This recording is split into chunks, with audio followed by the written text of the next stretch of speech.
The year was 2075. Humanity had finally achieved what many had once thought impossible: faster than light travel. After decades of research, breakthrough after breakthrough, the stars were within reach. Captain John Miller stood on the bridge of the U.S. Horizon, Earth's first deep space vessel.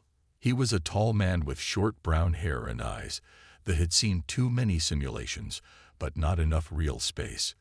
Today that would change. "All systems check complete, Captain," said Lisa Green, his second in command. Her fingers moved quickly across the glowing display. John nodded. "Take us out, nice and easy." The massive engines hummed to life. Outside the viewports, Earth grew smaller as they accelerated. Within minutes, they had passed the moon. Within hours, they had left the solar system. "Preparing for the jump," announced Paul Davis, the ship's engineer. He was young but brilliant, having helped design the very engine that would now send them farther than any human had ever traveled. John took a deep breath. "On my mark. 3, 2, 1. Engage." The stars stretched into lines. The ship shuddered.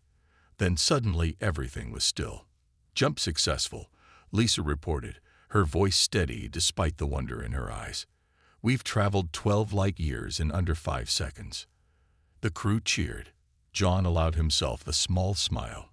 Humanity's greatest achievement, and he was here to witness it. "Let's begin our survey," he ordered once the celebration died down. Standard scan of the system. They were supposed to be in empty space. This star system had been chosen specifically because long-range telescopes had shown no signs of habitable planets or civilization. It was meant to be a safe test run. "Captain, I'm picking up something," Sam Wilson said from the sensor station, his forehead wrinkled with confusion. "There's a structure on the third planet." John frowned. "What kind of structure?" "Artificial. Definitely not natural." Sam adjusted his readings. It's big, sir. City-sized." "Show me." The main screen flickered to life. There, on a rocky, Mars-like planet, stood a gleaming metal outpost that shimmered with an eerie blue light. "Are we being scanned?" John asked. Lisa checked her screens. "Yes, sir. Something is definitely scanning us. Open a channel. All frequencies. Universal greeting." The communications officer, Kate Brown, nodded and pressed several buttons. Channel open. John straightened his uniform. "This is Captain John Miller of the Earth vessel U.S. Horizon. We come in peace and wish to establish friendly contact." The screen flickered, then showed a creature unlike anything they had ever seen. It had pale blue skin, 4 eyes arranged in a diamond pattern, and tentacle-like appendages where arms should be. "Human vessel," the creature said in perfect English, its voice surprisingly deep. "I am Outpost Commander Zex of the Zolaxian Empire. Your presence is unexpected." John blinked in surprise. "You speak our language. We have been monitoring your transmissions for decades. Your television, radio, internet. We know much about your kind." The alien seemed agitated. "You should not be here. You should not have this technology. Not yet." "We mean no harm," John assured him. "We're explorers. Explorers with faster-than-light capabilities." Zex's 4 eyes narrowed. "The Council must be informed immediately." "Council? What council?" John asked. But the alien had already turned away, speaking rapidly in a clicking language to someone off-screen. When he turned back, his expression was grim. "Remain where you are, humans. Do not approach our outpost. The Galactic Council will determine what to do about your advancement." The screen went dark. Lisa turned to John, her face pale. "Captain, what just happened?" John stared at the blank screen, a chill running down his spine. "I think we just caused an interstellar incident." Back on the alien outpost, Zex sent an urgent message to the Galactic Council. "Emergency. Humans have achieved FTL travel. They're here." The predictions were true. "They're coming." Across the galaxy, ancient alarm systems began to wake. The Galactic Council prepared to convene. And on the U.S. horizon, Captain John Miller and his crew waited, unaware that they had just changed humanity's destiny forever. The Galactic Council chamber was massive. 24 seats arranged in a perfect circle, each occupied by a different alien species. Some looked almost human, with 2 arms and 2 legs. Others were nothing like humans at all, floating clouds of gas, crystal beings that sparkled in the light, and creatures made of what looked like pure energy. At the center of the chamber stood Kralfax, a tall, thin alien with skin like tree bark. His 6 fingers nervously tapped against the display pod. "Esteemed council members," he began, his voice translated into 24 different languages simultaneously. "I bring grave news. The humans have achieved faster than light travel." Murmurs filled the chamber. A few gasps. One council member, a blob-like creature, changed color from green to deep red. "Impossible," said Councillor Mirak of the Vendi. "Our latest estimates gave them at least another century before such advancement." Kralfax shook his head. The Zolaxian outpost in Sector 7 just made contact with a human vessel. They crossed 12 light-years in seconds. He touched the display pod. Above them all, a hologram appeared showing the U.S. horizon. Another touch, and they saw Captain John Miller speaking with Zex. "They look so primitive," whispered Councillor Driel, whose species had been spacefaring for 50,000 years. "Yet they've managed to create such technology." Senior Councillor Vex rose from his seat. He was the oldest member, from a race of long-lived telepaths who rarely spoke aloud. When he did, everyone listened. "Fellow council members," Vex said, his voice raspy with age, "I must remind you of the ancient texts. The prophecies speak of a species that would rise quickly from planet bound to stars, a species that matches the physical description of these humans." The chamber grew silent. "You speak of the World Eaters," Councillor Jikra said quietly. Vex nodded. "Look at their history, which we have observed for centuries. They fight constantly. They divide themselves based on minor differences. They build weapons that could destroy their own planet. And yet, they survive. They advance. They adapt at a rate no other species has ever matched." On the display, images from human history began to play. Wars, weapons, but also art, music, acts of kindness.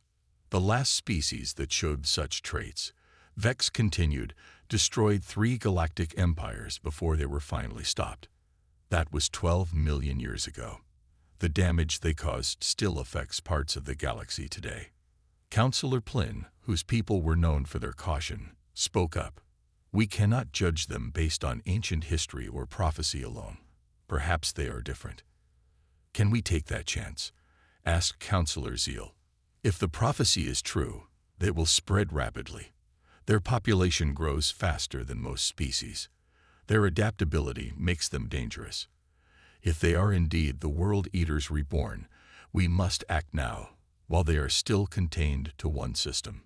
Debate erupted across the chamber. Some called for immediate military action, others for diplomatic contact. A few even suggested quarantining the entire solar system. Finally, Vex raised his hand for silence. "We must know more before we decide," he said. "I propose a covert observation mission. We will send our best scientists to study these humans up close, to determine if they truly match the World Eaters of legend." The vote was quick and nearly unanimous. "It is decided," Vex announced.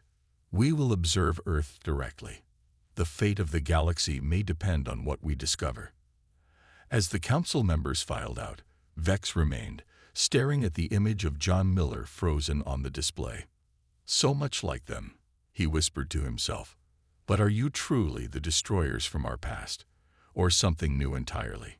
Across the stars, the U.S. horizon remained in position, its crew unaware that their very existence was now being debated by powers they could barely imagine.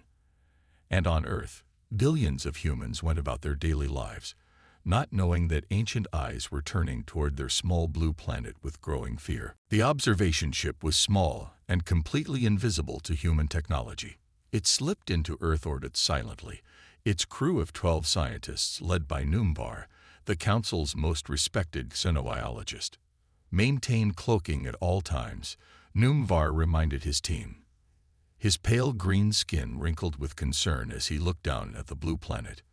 Remember, we are here to observe only. For 3 Earth days they watched. They recorded everything. Human television broadcasts, internet traffic, radio signals. They observed busy cities, quiet farms, and everything in between. They are constantly fighting, noted Leal, the team's behavioral analyst. Look at these news reports, conflicts over resources, territory, beliefs. But also look here, countered Trill, the cultural expert. Her 4 eyes blinked in sequence as she pointed to different screens. They create art. They help each other after disasters. They care for their young with great devotion. Numvar frowned. The Council fears their warrior nature, but what troubles me most is their adaptability. He pulled up new images. Humans living in deserts, in Arctic regions, in mountains, and by oceans. Humans using technology to survive where their bodies should not be able to. No other species adjusts so quickly, he said. They don't wait for evolution. They force their environment to adapt to them, not the other way around. Meanwhile, on Earth, Mary Rogers sat at her desk at NASA's Communications Center. For 3 days, she had noticed strange patterns in the background radiation readings from space. Something was wrong. Mary was 32, with short red hair and a reputation for catching details others missed. She ran another scan, focusing on Earth's orbit. There it is again, she whispered to herself. A blank spot. A nothing. But space wasn't supposed to have nothing. Even empty space had background radiation. This was different. This was an absence. She picked up her phone and called her brother. Alan Rogers was a major in military intelligence.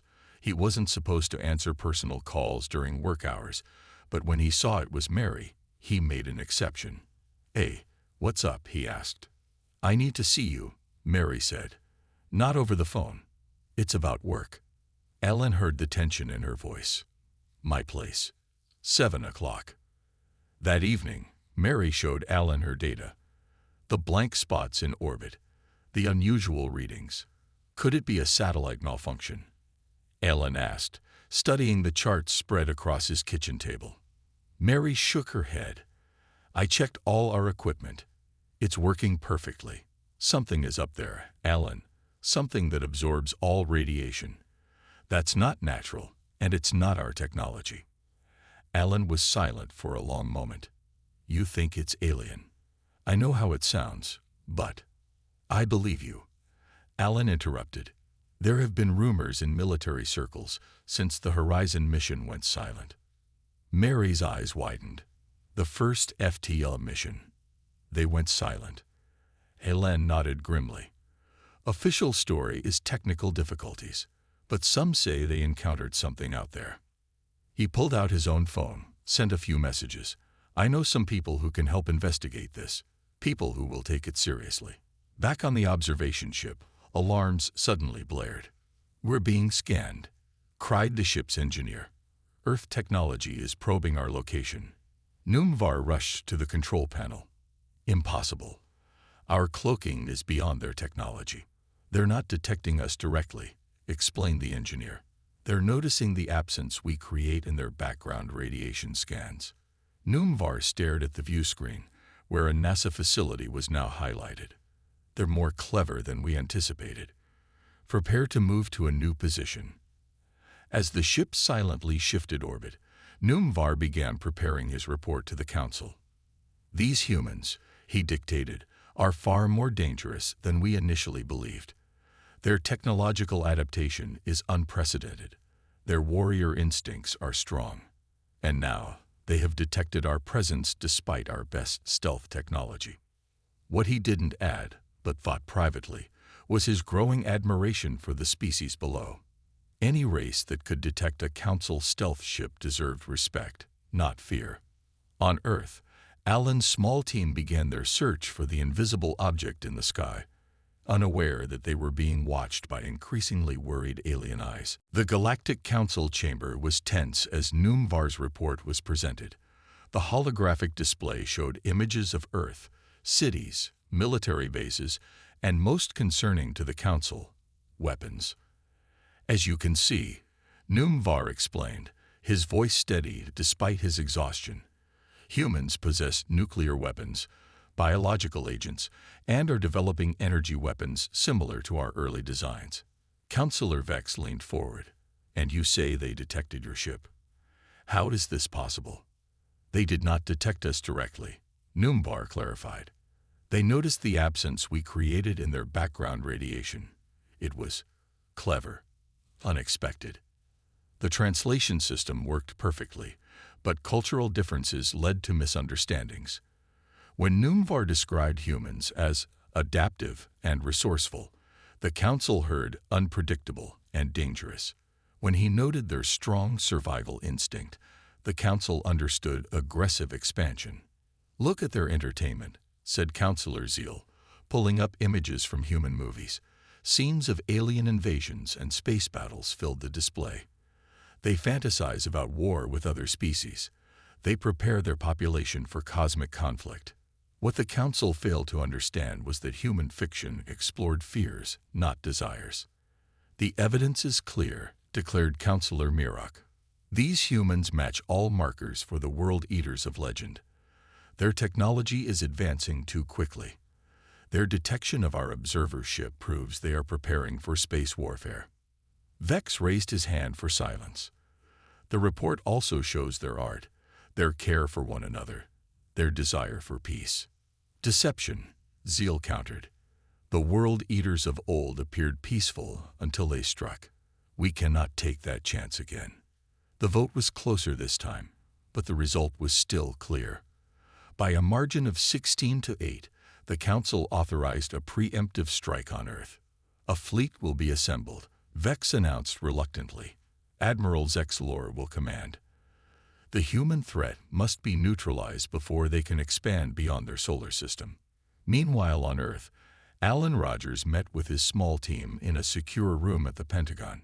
5 military intelligence officers and Mary sat around a table covered with printouts and computer screens. The object changes position every time we get close to pinpointing it, Mary explained, pointing to her data. It's definitely not natural and definitely not ours. We managed to capture some fragmentary transmissions, said Eric White, a communications expert. He played a recording of strange clicking sounds. Our computers are trying to decode it, but it's like nothing we've ever encountered. Another officer, Linda Palmer, spoke up. I have a partial translation from one segment. The word neutralize appears repeatedly, along with what might be the word Earth or humans. The room fell silent. Are you suggesting, Alan said slowly, that whatever is up there is planning to attack us? Linda nodded grimly. Based on this limited sample, it appears they're discussing some kind of action against Earth.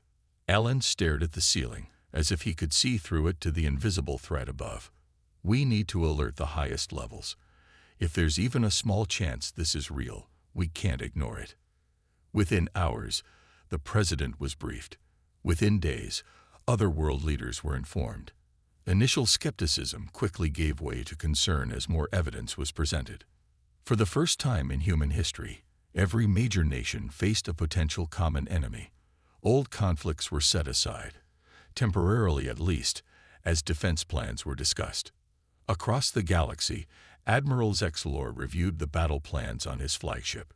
100 warships were being prepared. Weapons were being loaded. Soldiers briefed.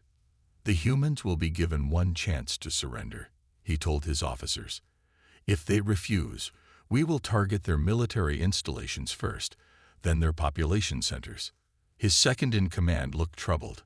Sir, the Council reports say they have over 8 billion individuals. Is this really necessary? Zexlor's expression hardened. The World Eaters destroyed 3 civilizations in the past. We cannot allow them to rise again. He turned to the view screen, where Earth appeared as a small blue dot. For the safety of the galaxy, They must be stopped. The news spread across Earth like wildfire. Aliens were real, and they might be hostile. At first, there was panic. People rushed to stores, emptying shelves of food and supplies. Some fled cities, believing they would be the first targets. Religious leaders claimed it was the end times. But then, something unexpected happened. Humanity began to unite. Old enemies set aside their differences. Nations that had been at war for generations declared temporary truces. The United Nations held emergency sessions that lasted for days without breaks. "This is bigger than any of our conflicts," said the Secretary General in a worldwide broadcast. "This is about the survival of our species." The U.S. Horizon, which had been keeping station near the alien outpost, was ordered to return home immediately. Captain John Miller and his crew made the jump back to Earth, shocked to find their home world preparing for war. "We need everything you learned about their technology," the Admiral told Miller during his debriefing. "Anything that might help us defend ourselves." Miller shared all he knew, but it wasn't much. "They seemed surprised by us, sir. Almost scared. I don't understand why they would attack." While world leaders prepared military defenses, Susan Peters worked day and night in her lab. Susan was a brilliant engineer who specialized in weapons systems. At 36, she had already revolutionized missile defense technology. Now she faced her greatest challenge. The alien ship uses some kind of energy field that absorbs radiation, she explained to the team of scientists gathered around her workbench. That's how Mary detected them, by the absence they created. She pointed to her designs on the screen. "If we modify our radar systems to detect these dead zones, we can track their ships. And if we adjust our weapons to emit radiation on variable frequencies, we might be able to penetrate their shields." Across the globe, similar efforts were underway. Satellite systems were repurposed to scan for alien vessels. Military bases prepared for possible attack. Civilian evacuation plans were created and practiced. Captain Miller was given command of Earth's small fleet of space-capable vessels. None were designed for combat, but engineers worked around the clock to add makeshift weapon systems. "This isn't much of a fleet," Miller told his assembled captains, "but we're not going down without a fight." 1 month after the first warnings, long-range sensors detected the alien armada entering the solar system. 100 warships, each bigger than anything humans had ever built, moving slowly but steadily toward Earth. "They'll be in striking range in 3 days," reported the head of NASA. The president addressed the world one final time before the expected attack. "We have prepared as best we can. Our military forces stand ready.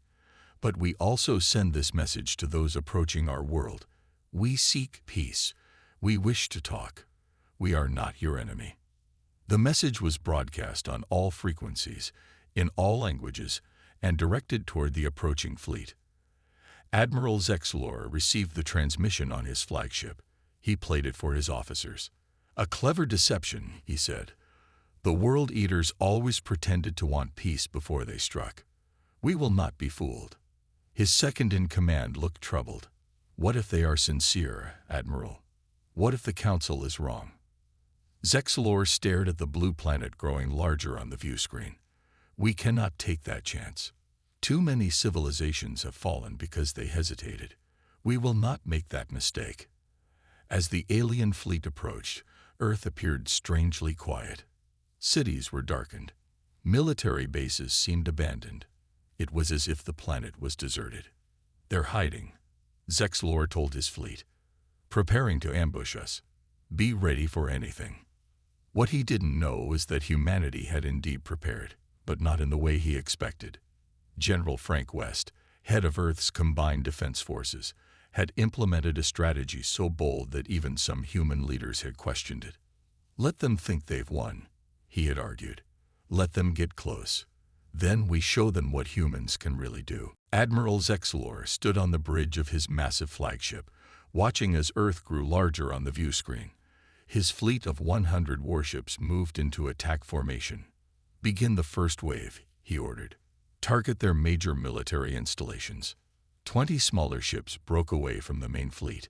They entered Earth's atmosphere, weapons charging. Their sensors showed empty military bases below. No people, no activity. "Something isn't right," said the lead attack ship's captain. "Where are their defenders?" Suddenly, alarms blared across all 20 ships. Hidden weapons platforms activated on Earth's surface, in its oceans, and in orbit. A barrage of missiles launched simultaneously. The alien ships raised their shields, expecting to easily deflect the primitive human weapons. But these weren't ordinary missiles. Thanks to Susan Peters' modifications, they emitted rapidly changing radiation frequencies that confused the alien shields. Half the attack ships were hit. 3 exploded immediately. The others suffered serious damage. What happened? Zexlor demanded as damage reports flooded in. "Their weapons penetrated our shields somehow," his tactical officer replied, shocked. "They modified their technology based on observing our observation ship." On Earth, General Frank West watched from his underground command center. "It worked," he told his officers. "Peters' modifications worked. Launch the second wave." Across the planet, more hidden weapons activated. And in orbit, Earth's small fleet of hastily armed ships, led by Captain John Miller on the U.S. horizon, moved to attack. "This is for humanity," Miller told his crew. "Hit them hard and fast." The Horizon, along with 7 other ships, targeted the damaged alien vessels. They weren't meant for combat, but they had been modified with Susan Peters' technology. Their weapons might be less powerful than the aliens, but they could penetrate shields. The aliens were caught completely by surprise. They had expected minimal resistance from a primitive species. Instead, they faced a coordinated counterattack from a united planet. Admiral Zexlor watched in disbelief as the first wave of his attack force was decimated. "How is this possible? They're supposed to be barely space-capable." "Sir," his communications officer called out, "we're detecting a small vessel approaching from behind the moon. It's on an intercept course with this ship." The small vessel was actually a modified shuttle. Inside were Captain Miller and 5 volunteers, including Mary Rogers. While Earth's defenders kept the main fleet busy, they had slipped around behind the moon and now approached the alien flagship. "Remember the plan," Miller told his team. "We need to access their computers and communications. We need to understand why they're attacking." They managed to dock with the alien flagship by using a blind spot in its defensive systems. While the Admiral was focused on the battle, Miller's team entered through a maintenance airlock. The aliens were not prepared for intruders. Miller and his team, wearing spacesuits with built-in weapons, moved quickly through the ship. Mary, who had studied the partial transmissions, had some understanding of alien writing, and led them toward what she believed was the main information center. They encountered resistance. Alien security forces fired strange energy weapons at them. 2 of Miller's team were injured, but they kept moving.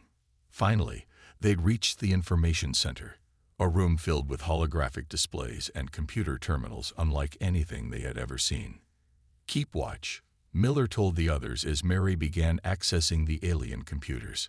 "I don't understand most of this," she admitted. "But look at these images." The screens showed ancient battles, destroyed planets, and creatures that looked somewhat like humans, but with key differences. "I think they believe we're someone else," Mary said. "Some enemy from their past." Miller looked at the displays, then at a nearby screen showing the battle outside. Earth's defenders were holding their own for now, but the main alien fleet hadn't yet joined the fight. When it did, Earth would be overwhelmed. "We need to find a way to talk to their leaders," Miller decided, "to explain this mistake before it's too late." As if in answer, alarms began to sound throughout the alien ship. They had been discovered. Alarms blared throughout the alien flagship. Captain Miller looked at his team with determination. "We need more time," Mary said, frantically working at the alien console. "I think I've found something important. Records of some ancient enemy they call the World Eaters. They think we're these creatures, or related to them somehow." Miller made a quick decision. Steve, Jack, guard the door. Buy us as much time as you can. The rest of you, help Mary find proof that we're not these world eaters. Steve and Jack nodded grimly, taking positions at the doorway with their weapons ready. Mary continued searching through the alien database. Look at this, she said, pointing to images on the screen. These world eaters were humanoid like us, but they had 6 fingers and gray skin. Some biological similarities, but were clearly different species. Can we send this information to their leaders somehow? Miller asked. Before Mary could answer, they heard weapons fire from the corridor. Steve called out, "They're coming. Lots of them." Miller looked around desperately. We need a way to communicate directly with whoever's in charge. Laura Bennett, the team's linguist, who had been quiet until now, suddenly spoke up. I think I can help. She had been studying the alien language displays intently. I've been analyzing their language patterns. It's complex, but I'm starting to understand the basic structure. She moved to a console that looked different from the others. I think this is some kind of communication system. Outside the ship, the battle continued. Earth's defenders were fighting bravely, but the alien technology was superior. Only Susan Peters' shield-penetrating modifications kept the fight from being completely one-sided. Admiral Zexalor was preparing to send in the main fleet when a message suddenly appeared on his command screen. It was in broken alien language, but understandable. Stop attack. Not world eaters. Mistake. Talk to Counselor Vex. Zexalor stared at the message in shock. How do they know about Counselor Vex? He demanded. And how are they accessing our communication system? His second-in-command looked equally surprised. Sir, we have intruders in the information center. They must have found the records about the world eaters. Bring them to me, Zexalor ordered. Alive. I want to know how they breached our ship. Back in the information center, Laura had managed to establish a direct link to the Galactic Council. On the screen, the surprised face of Counselor Vex appeared. This is impossible, the ancient alien said, staring at the humans. My name is Captain John Miller of Earth, Miller said quickly. You're making a terrible mistake. We are not your ancient enemies. Laura translated as best she could, adjusting her interpretation as she learned more of the language. The world eaters had 6 fingers, she added. Different bone structure, different genetic makeup. We may look similar, but we're not the same species. Vex studied them for a long moment. How did you access this channel? It is reserved for council members only. Your systems recognized similar patterns to your council authentication, Laura explained, simplifying the complex linguistic work she had done. I merely followed those patterns. Before Vex could respond, the doors to the information center burst open. Alien soldiers poured in, quickly overwhelming Miller's team. They were taken captive, their weapons confiscated. Take them to the Admiral, the alien commander ordered. As they were led away, Miller called back to the screen where Vex was still watching. Check your own records. Compare our biology to the world eaters. We're different species. The connection cut off as they were removed from the room. Minutes later, they stood before Admiral Zexalor on the bridge of the flagship. The massive alien stared down at them with a mixture of anger and curiosity. You fight well for a primitive species, he said, and you are clever to breach our defenses. But it changes nothing. The Council has ordered your neutralization, and I will carry out those orders. The Council made a mistake, Miller insisted. We contacted Counselor Vex. He's checking the records now.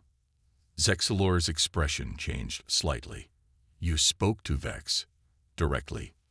Before Miller could answer, the main communication screen on the bridge activated. Counselor Vex's face appeared, his expression grave. Admiral Zexalor, he said, hold your attack. We may have made a serious error. The bridge of the alien flagship was silent as everyone stared at the screen showing Counselor Vex's face. The ancient alien looked troubled. Admiral, Vex said, I have examined the data these humans provided. Our scientists have confirmed it. They are not world eaters. Admiral Zexlor frowned. But they match the prophecy. The rapid advancement, the warrior nature. Superficial similarities only, Vex interrupted. The world eaters had distinct genetic markers that these humans lack. We were too hasty in our judgment. So we just stopped the attack. Zexlor asked, disbelief in his voice. After they have destroyed half of our first wave. They were defending their home, Vex said firmly. As we would have done. Captain Miller stepped forward. We don't want war. We never did. We were exploring space peacefully when your outpost reported us. Laura Bennett translated his words carefully, making sure to convey the peaceful intent behind them. How can we trust them? Zexlor demanded. They managed to penetrate our shields, board our flagship, and access secured communications, which demonstrates their resourcefulness, Vex pointed out. A quality better to have in allies than enemies. The debate continued for hours. On Earth, the battle had paused as both sides waited for the outcome of the discussions. General Frank West kept his forces ready, not yet willing to believe the alien attack was truly over. Finally, an agreement was reached. A peace summit would be held on neutral ground, a space station that would be built jointly between Earth's orbit and the Moon. Representatives from Earth and the Galactic Council would meet to formally end hostilities and discuss humanity's place in the wider galaxy. 3 months later, the summit began. President Olivia Clark led the Earth delegation. She was a tall woman with dark skin and a commanding presence, chosen not just for her political skill, but for her background in both military and scientific fields. Across the table sat representatives from 24 alien species, led by Counselor Vex. The tension in the room was thick enough to cut with a knife. We come in peace, President Clark began. Despite the unfortunate way our civilizations first met, the aliens murmured among themselves. Many still had doubts about humans. You destroyed 7 of our warships, one alien representative pointed out. That hardly seems peaceful. You came to attack our planet. General West countered from his position beside the president. We defended ourselves, nothing more. It seemed the talks might break down before they truly began. Then Captain Miller stepped forward, Laura Bennett at his side to translate. We could have destroyed more of your ships, he said simply. We had the capability. We chose not to. Mary Rogers added, we found your weakness, but we didn't exploit it fully. We wanted to show we could defend ourselves, not that we wanted to destroy you. The alien representatives exchanged surprised looks. This was not what they had expected. Slowly, understanding began to grow. Humans were not the world eaters of legend. They were something new, a species with both the capacity for war and the desire for peace. Perhaps, Vex suggested, we should re-examine the ancient prophecies. We assumed they spoke of destroyers returning. But what if they spoke of healers instead? He gestured to a display showing the galaxy, with many regions marked in red. Our civilizations have grown distant. Old alliances have fractured. Perhaps humans, with their unique perspective, could help bridge these gaps. The talks continued for weeks. Agreements were made, treaties signed. Humanity would join the Galactic Council, but with certain protections for Earth's independence. Technology would be shared, but gradually, to avoid disrupting human development. As the summit concluded, President Clark signed the final document, the Earth Council Accord. As she did, Counselor Vex made a gesture of respect that his people reserved for equals. Welcome to the stars, he said, not as world eaters, but as world builders. Captain Miller, watching from the side, felt a sense of pride. Humanity had faced its greatest challenge and emerged not just intact, but elevated. They had proven themselves not through conquest, but through courage, intelligence, and ultimately, compassion. The journey that had begun with fear and misunderstanding had ended with hope and new beginnings. As Miller looked out the viewport at Earth, beautiful, blue, and now officially part of a much larger community. He knew that the real story was just beginning.